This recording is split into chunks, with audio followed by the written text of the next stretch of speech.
essa é a camada do tipo P. As camadas do tipo N aparecem a ambos os lados da camada do tipo P, como se formasse um sanduíche. Ao cortar faixas, elas se transformam em barras perfeitas.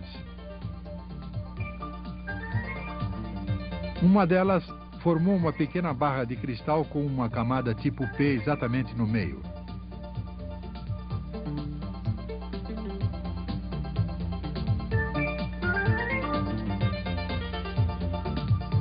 Ligando eletrodos a cada camada de sanduíche NPN, o processo está terminado.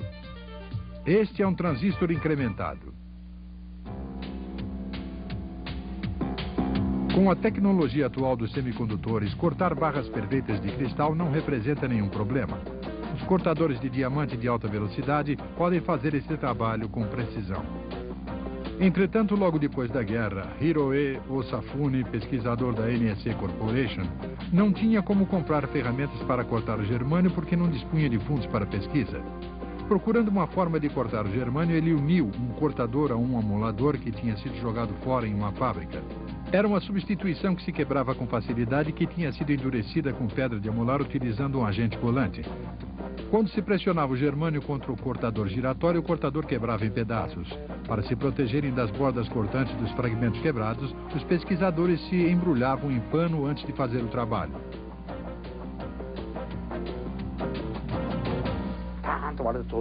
A única coisa que eles precisavam fazer era aumentar a velocidade para aproximadamente 3.300 revoluções por minuto. Mas o Sr. Osafune era teimoso. Como não era especialista em máquinas, achou que tudo que precisava fazer era girar o cortador e fatiar. Como não prestou a mínima atenção em coisas como o número de revoluções por minuto, o aparelho quebrou e se desfez em pedaços. De início, fizemos fragmentos de germânio com uma grossura de aproximadamente 5 milímetros e depois os lixávamos até conseguir diminuir cada um deles para 5 milímetros. No começo eram polidos manualmente com lixa. Quando se faz isso, os dedos da pessoa chegam a sangrar. Então dizíamos para alguns dos colegas, agora é a sua vez, porque éramos 8 pessoas. Mas não trocávamos a cada minuto. Cada um de nós chegava a ficar 2 horas polindo. Isso pode ser feito se a pessoa usa um dedo por vez. Íamos trocando à medida que ficávamos cansados. Levava 4 ou 5 dias de trabalho de polimento para reduzir a grossura para 5 milímetros. Não havia outra forma de se fazer isso, pois não tínhamos absolutamente nenhuma verba. Quase na mesma época surgiu outra tecnologia, o transistor de junção de liga. Os dois lados do germânio do tipo N são colocados em forma de sanduíche entre partículas de um material do tipo P, índium, e então é colocado no forno. O índium se funde pela parte interna com os dois lados do germânio, formando uma liga e criando uma camada do tipo P. Como a porção do corpo que permanece no centro é do tipo N, os cristais formam um sanduíche PNP. Para fazer um transistor de liga, as partículas de índium são colocadas em um recipiente feito de carbono grafite de alta pureza. No topo colocamos uma peça de germânio de 3 milímetros por 3 milímetros com uma espessura de 0,5 milímetros. Finalmente colocamos uma tampa com um buraco e depois, através desse buraco, deixamos cair partículas de índium sobre o germânio. Repetimos esse trabalho delicado para todos os transistores. Nessa fase, os transistores são colocados delicadamente dentro do forno. Eles são feitos conforme o número de buracos existentes na placa de grafita e as características de cada um deles são diferentes. Aquecemos durante 20 minutos a uma temperatura de 800 graus centígrados. Como resultado, temos uma liga de índium que forma um sanduíche com o germânio. Finalmente, cabos de ouro são conectados a porções da liga para fazer eletrodos. Naquela época, no Japão, essa era a ocupação principal das mulheres que trabalhavam nas fábricas e que eram chamadas de transistor girls. O trabalho de conectar cabos de ouro, um por um, olhando através do microscópio, era um trabalho que requeria paciência e dedos bem treinados.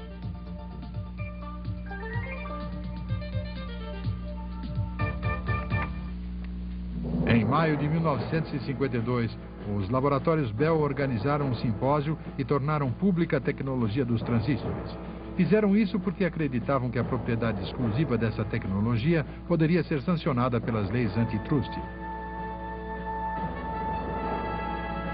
Os pesquisadores japoneses foram para os Estados Unidos assim que essa tecnologia foi colocada à disposição do público.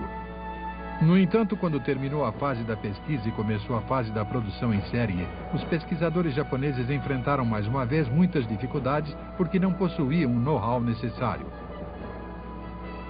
Esta é uma fábrica da AT&T Western Electric. Na época, Western Electric era uma fábrica que trabalhava com os laboratórios Bell. Naquela época, todas as fábricas norte-americanas recebiam cordialmente os pesquisadores japoneses que vinham para os Estados Unidos. Como essa indústria estava apenas começando, todos se ofereceram para que os japoneses fizessem visitas às fábricas. Ninguém imaginava naquela época que os japoneses poderiam vir a ser fortes competidores no setor de semicondutores. Logo depois, as empresas japonesas começaram a procurar parceiros para conseguir know-how técnico. Hitachi assinou um contrato com a RCA. Estes são antigos dados confidenciais. A pessoa que foi para os Estados Unidos fez alguns desenhos muito precisos.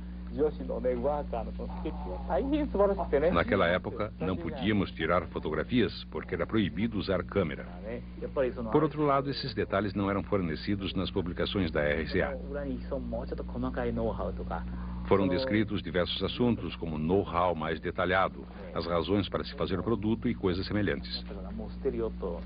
A razão de conservar estes documentos é o fato de que algum dia foram considerados da maior importância.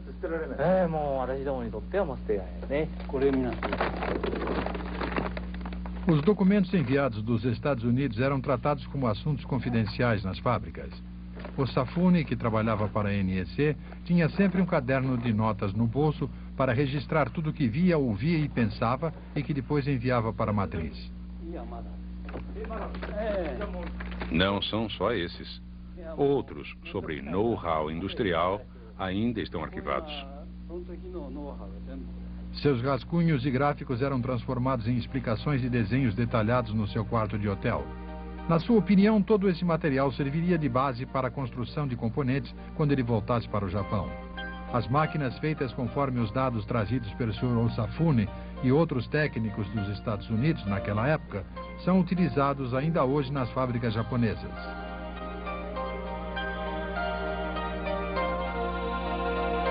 O Japão tinha entrado na era da eletrônica. Os transistores não eram apenas utilizados para fins familiares, sendo também incorporados em produtos de consumo. A era da produção em série tinha começado no Japão. Confiando nas possibilidades futuras dos transistores, a Texas Instruments, uma empresa especializada em equipamento para perfuração de petróleo, com sede em Dallas, Texas, contratou Gordon Thiel, que trabalhava para os laboratórios Bell. Thiel foi bem sucedido em desenvolver o transistor com base em silício para a Texas Instruments. Isto permitiu que a empresa entrasse no setor dos semicondutores. Utilizando este transistor, Regency desenvolveu um rádio de bolso. Em 1945, quando foi lançado no mercado, seu preço de venda era de $49,95. Sales aproveitou a popularidade do rock and roll na época. Houve vendas da ordem de 100 mil unidades, fato sem precedentes no mercado americano. O lugar da Texas Instruments no setor dos semicondutores estava garantido. Esta é a sede atual da Sony, que domina o distrito de Gotanda, em Tóquio. Na época, o nome da empresa era Tokyo Telecommunications Engineering Corporation. A companhia lançou o primeiro radiotransistor no mercado japonês um ano depois da Texas Instruments. O preço de venda era de aproximadamente $52,45. Utilizava um transistor de germânio do tipo incrementado. A empresa começou a fabricar este transistor depois de ter comprado a patente básica e os direitos de fabricação da Western Electric. Embora a Western Electric vendesse os direitos de patentes, não vendia o know-how de fabricação. Assim, a Sony teve que desenvolver sua própria tecnologia. Devido à falta de tempo, a Sony começou a produção em série sem fazer qualquer tipo de diferenciação entre os testes de fabricação e a produção. Em 1955, o mambo tornou-se um gênero musical muito popular no Japão. Portanto, o rádio transistor foi recebido com entusiasmo pela juventude que adorava os ritmos latinos. O resultado da tecnologia de fabricação era que apenas 5 de cada 100 transistores fabricados tinham condições de serem utilizados, corroborando a opinião dos técnicos da Western Electric, que acreditavam que os transistores incrementados não deviam ser utilizados em rádios. Vamos ver como são fabricados os transistores incrementados. Quando o galho é introduzido nos grãos de cristal, forma-se nos cristais uma fina camada do tipo P. Ao se acrescentar antimônio, formam-se os cristais do tipo N, que formam, por sua vez, uma camada do tipo P no meio. Os problemas com o antimônio acontecem durante a retirada. Ele se quebra e a camada do tipo P que está no meio desaparece ou fica muito fina. Esta camada do tipo P que vemos aqui foi invadida pelo antimônio e está quase sumindo. Mas se for feita com uma espessura maior para protegê-la, suas características não serão adequadas para utilização na fabricação de rádios. Foram feitas experiências com fósforo, mas nos dados dos laboratórios Bell consta que sua natureza invasiva era similar à do antimônio. Os especialistas que consultaram estes dados chegariam à conclusão que utilizar fósforo é exatamente o mesmo que usar antimônio. Diriam que não vale a pena fazer mais tentativas. Mas os cálculos foram feitos com apenas uma casa decimal. A decisão a ser tomada era se esses dados eram ou não confiáveis. Como eu só acredito na realidade, continuei tentando achar uma solução eu mesmo. Quando se fazia uma liga de fósforo e estanho e se colocava lá dentro, a invasão parava de repente e aparecia uma camada do tipo P de espessura visível. Mais tarde, quando o tempo para a introdução da liga foi diminuindo, a camada tornou-se mais fina. A produção em série começou imediatamente. Como confiavam no seu sucesso, a liga de fósforo e estanho foi introduzida. Ninguém tinha dúvida de que isso funcionaria.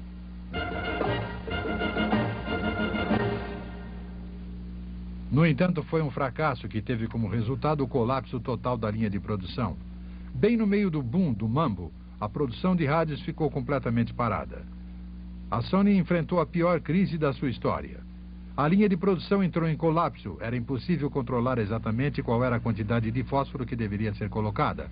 O fracasso foi total. A situação era terrível. Comentava-se que teria sido melhor usar a patente da RCA.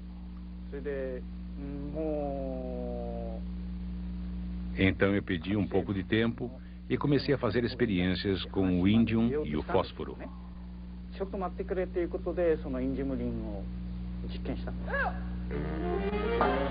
O que acontecia com a liga de fósforo e de estanho é que a densidade do estanho era muito grande e que a quantidade de fósforo que entrava não se fixava. Os pesquisadores da Sony começaram a pensar no que aconteceria se fosse colocado na liga índium na mesma densidade juntamente com fósforo. O resultado acabou aparecendo. Apareceu uma camada fina do tipo P. As características do transistor melhoraram e o desempenho do rádio melhorou muito. Uma experiência sem precedentes tinha dado a volta por cima quando a situação parecia não ter saída. Acho que o rendimento estava próximo de 90%. E afinal, não precisamos nem pagar direitos de patente, nem muito menos a patente básica. Isso porque o próprio processo tornou-se uma patente.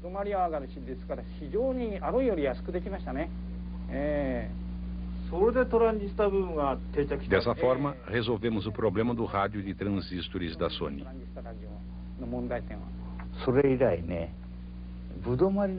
Como eles não estavam preocupados com o rendimento, eu pensava que estavam apenas sendo imprudentes.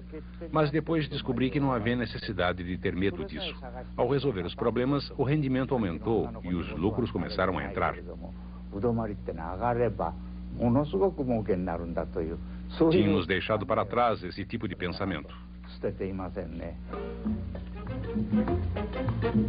Mambo, rock and roll e outros ritmos. Essas novas formas musicais que apareceram uma atrás da outra criaram uma demanda explosiva para os rádios de transistores. Os rádios vendiam como água assim que saíam da fábrica. Com base neste sucesso, a Sony continuou avançando e fazendo progressos. Quando houve o boom do rádio a transistores, os fabricantes elétricos seguiram os passos da Sony. Não se passou muito tempo e o mercado entrou em uma era de incrível concorrência. Esta concorrência fez com que os preços dos transistores caíssem cada vez mais e sua qualidade aumentou muito. A concorrência foi mantida pelos hábeis dedos das mulheres que trabalhavam nas fábricas japonesas, as Transistor Girls. Logo depois, o Japão iria se tornar o líder mundial na fabricação de transistores de germânio.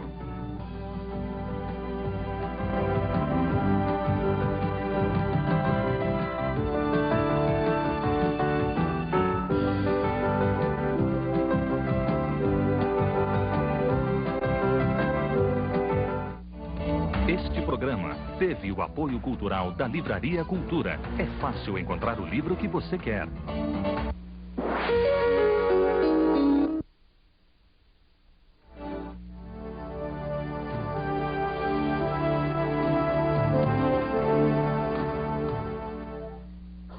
O total de produtos eletrônicos exportado atualmente pelo Japão é de 110 bilhões de dólares aproximadamente. Em todos eles são utilizadas grandes quantidades de semicondutores. O Japão começou a seguir os passos dos Estados Unidos neste setor em plena época do pós-guerra. E em 1959 tornou-se o primeiro produtor mundial de transistores.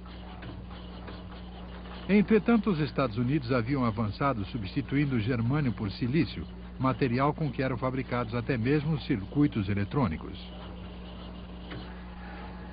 Em 1962, o primeiro-ministro japonês Hayato Ikeda, que estava visitando a Europa, foi acusado de ser um vendedor de transistores pelo presidente francês Charles de Gaulle. Esta cena mostra o recrutamento de operárias para uma fábrica. Eram conhecidas como Transistor Girls. Os 3 requisitos para passar no teste de aptidão eram boa visão, mãos hábeis e perseverança. Moças pacientes provenientes do interior eram recrutadas em grandes quantidades. Depois de intensa preparação e treinamento, as moças passavam a trabalhar nas linhas de montagem. Cada empresa tentava segurar e treinar as melhores Transistor Girls. Na época, esse era o melhor caminho para vencer a guerra da produção. Apesar dos dedos hábeis e da perseverança dos seus empregados, os índices de produção não eram satisfatórios.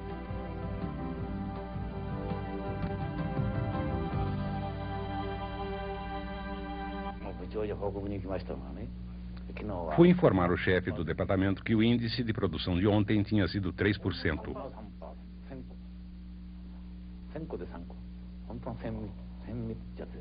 Isso significa que apenas 3 peças de cada 100 eram aproveitáveis. O resto eram produtos de qualidade inferior. Na verdade, eu torcia para não precisar informar um resultado de 0% no dia seguinte. Não pode haver nada pior que um índice de produção de 0%. Isso é um pesadelo para um gerente.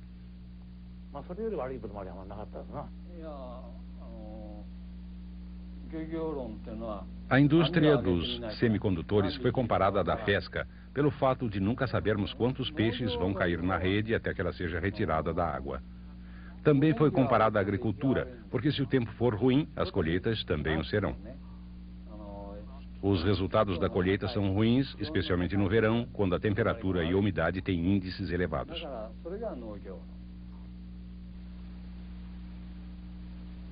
O problema com os transistores de germânio é que eles eram facilmente danificados pela umidade e pelo calor, degradando-se, parando de funcionar e assim criando problemas contínuos.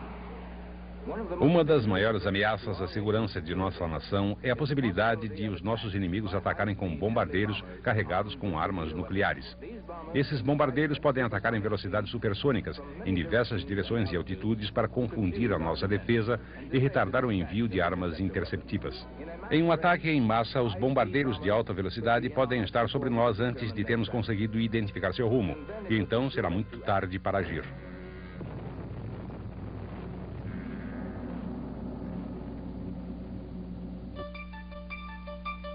As deficiências dos transistores utilizados nos computadores militares eram um grande problema. Durante a Guerra Fria, a procura por um material estável para substituir o germânio passou a ser uma tarefa urgente para os Estados Unidos. O silício não é muito sensível ao calor e, ao contrário do germânio, que é um material escasso, pode ser encontrado em toda parte. Os laboratórios Bell, cujos cientistas trabalhavam para desenvolver um transistor de silício, passou a ser o centro desta pesquisa.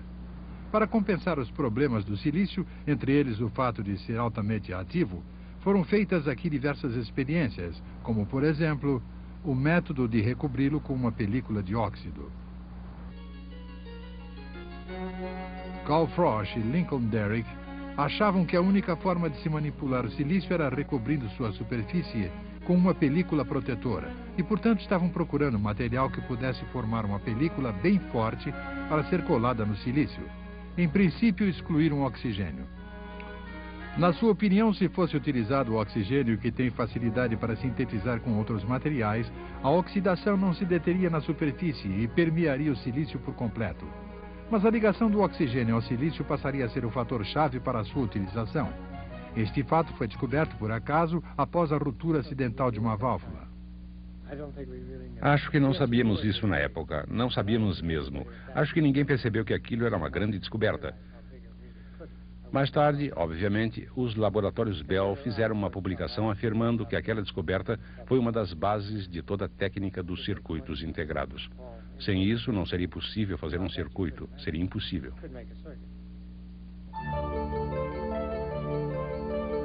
A AT&T, que previu a chegada da era das comunicações via satélite, começou a pesquisar incessantemente as baterias solares. O trabalho de Calvin Fuel e de sua equipe foi um dos mais importantes daquela época.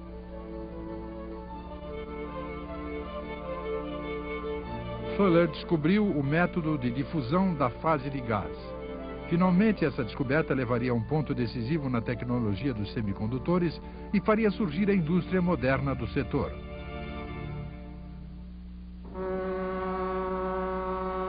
Nesse meio tempo, uma empresa no Japão tinha previsto a mudança do germânio para o silício e se dedicou a produzir silício de alto índice de pureza. A High Silicon Company está situada no porto de Okaishi City, município de Mie. A empresa dedica-se a refinar silício para ser utilizado em semicondutores. Com uma produção de 90 toneladas desse material, é o maior produtor mundial. Isto é silício metálico em forma de pó procedente da Noruega. Seu grau de pureza é de 98%.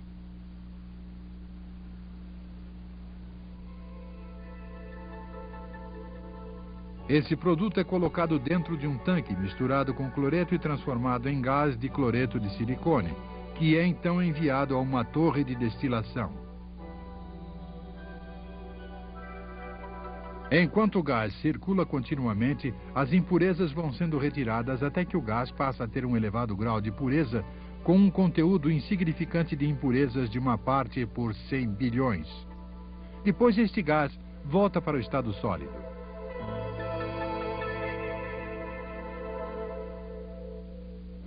Esta é uma gigantesca caldeira elétrica para transformar o gás de silício em silício sólido. Os técnicos colocam aproximadamente 100 bielas de silício como semente, que são retiradas de produtos já fabricados.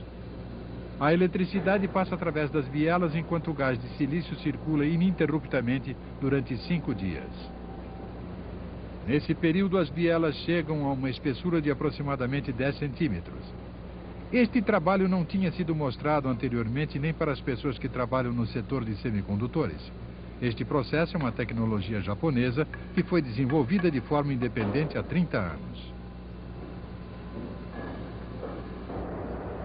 A High Silicon é uma subsidiária que se separou da Chisu Corporation do município de Kumamoto. Na época em que desenvolveu esta tecnologia, a Chisu era denominada New Japan Nitrogen Fertilizer Company. Antes da guerra, a empresa tinha uma fábrica no exterior. Depois da guerra, contratou um grande número de repatriados e estava procurando uma nova área de atuação. Os executivos da empresa decidiram trabalhar com silício, que, na sua opinião, certamente poderia substituir o germânio. A pureza do silício tinha de ser de 9 elevado à 10ª ou 11ª